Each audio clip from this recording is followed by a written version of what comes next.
कैसे हो मेरे प्यारे बच्चों? आप सब ठीक तो हो ना? क्या आपने कभी किसी से झूठ बोला है? बच्चों, हमें झूठ नहीं बोलना चाहिए क्योंकि झूठ बोलना बहुत बुरी बात होती है। झूठ हमें कुछ पलों की खुशी दे सकता है या किसी समस्या से थोड़ी देर के लिए बाहर निकाल सकता है, लेकिन बचा नहीं सकता। इसलिए हमें झूठ नहीं बोलना चाहिए। बच्चों, अब मैं आपको यही बात एक दिलचस्प कहानी के माध्यम से समझाती हूँ।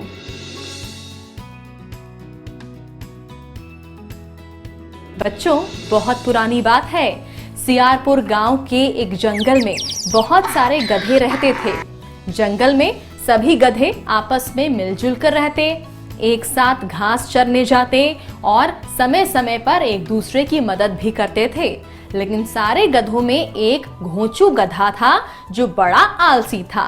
जंगल के सारे गधे अपना सारा काम समय पर खत्म कर लेते, लेकिन घोंचू गधा सारे काम बहुत ही धीरे धीरे करता और ऊपर से उसे सारे गधों का महाराजा भी बनना था, जिसके लिए वो समय समय पर जंगल के गधों को अपनी ताकत से डराने की कोशिश करता, ताकि वो एक बार राजा बन जाए और उसे बैठे बिठाए बिना किसी मेहनत के सब कुछ मिल जाए। एक दिन जंगल के सभी गधे घास चरने के लिए निकल गए। घोंचू बीच रास्ते पर ही रुक गया और आराम करने लगा। काफी देर आराम करने के बाद भी आलसी घोंचू गधा वहीं सोता रहा। अचानक उसे शेर की दहाड़ सुनाई दी। शेर की दहाड़ सुनते ही घोंचू तेजी से सरपट भागने लगा। अब नजारा कुछ ऐसा था कि घोंचू आगे आगे और शेर उसके पीछे पीछे। शेर ने तो मानो आज अपना मन बना ही लिया हो कि वो घोंचू गधे का शिकार करके ही मानेगा। दौड़ता घोंचू जब झाड़ियों से गुजरा तो उसमें लटके हुए जानवर के दो लंबे सींग घोंचू के सर पर आ टिके। शेर से डरा सहमा घोंचू अपनी जान बचाकर सीधा अपने घर आकर रुका। घोंचू इतना घबराया हुआ था कि उसे इस बात का पता भी नहीं चला कि उसके सर पर दो सींग अटके हुए हैं। थका हारा घबराया घोंचू एक कोने में आराम से बैठ गया। तभी वहां बैठे एक गधे की नजर घोंचू पर पड़ी। वो गधा घोंचू के सर पर टिके सींगों को देखकर इधर उधर भागने लगा और जोर जोर से चिल्लाने लगा, वो देखो गधे के सिर पर सींग। उसकी बातों को सुनकर सभी गधे पीछे पलटकर घोंचू को देखने लगे। उनमें से एक ने कहा, अरे बाप रे, भागो यहाँ से, ये सींग वाला गधा तो आज मैंने पहली बार देखा। थोड़ी ही देर में घोंचू को सारी बात समझ आ गई कि उसके सारे दोस्त उससे डर क्यों रहे हैं। सबकी हालत देख घोंचू बहुत खुश हुआ। घोंचू तो चाहता भी यही था कि सब उससे डरे और उसकी बातें माने। अब वो सारी बात समझ गया और सारे गधों को डराने के लिए उनके पीछे दौड़ने लगा। सभी गधे घोंचू से घबरा गए। सभी हाथ जोड़कर घोंचू से अपनी जान की भीख मांगने लगे।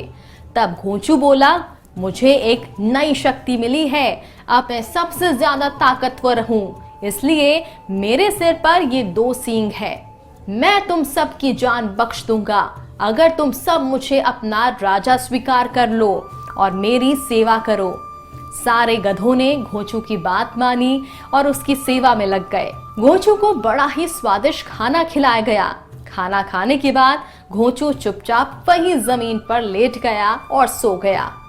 सोते हुए घोंचू ने जैसे ही नींद में अपना सिर हिलाया, उसके सर पर टिके दोनों सींग अचानक नीचे गिर गए। सुबह जब घोंचू बाकी गधों के साथ उठा तो उसने फिर से सबको डराने की कोशिश की, लेकिन इस बार सारे गधे उस पर जोर जोर से हंसने लगे। उन्होंने घोंचू से कहा, अरे घोंचू, जरा नीचे तो देख, तेरे सींग तो नीचे जमीन पर गिरे पड़े हैं। अब हम तो क्या, अब तो कोई चूहा भी तुमसे नहीं डरेगा। घोंचू ने घबरा कर नीचे देखा तो उसके सींग वाकई नीचे पड़े थे। बस फिर क्या था, सारे गधों ने मिलकर घोंचू की खूब मरम्मत की। आखिरकार घोंचू को सबसे माफी मांगनी पड़ी। तो बच्चों, कैसी लगी आपको ये कहानी? बच्चों, क्या सीखा आपने इस कहानी से? यही ना कि हमें कभी भी झूठ नहीं बोलना चाहिए। इस कहानी से हमें यही सीख मिलती है कि झूठ ज्यादा देर तक हमारा साथ नहीं देता और सच्चाई एक न एक दिन सबके सामने आ ही जाती है।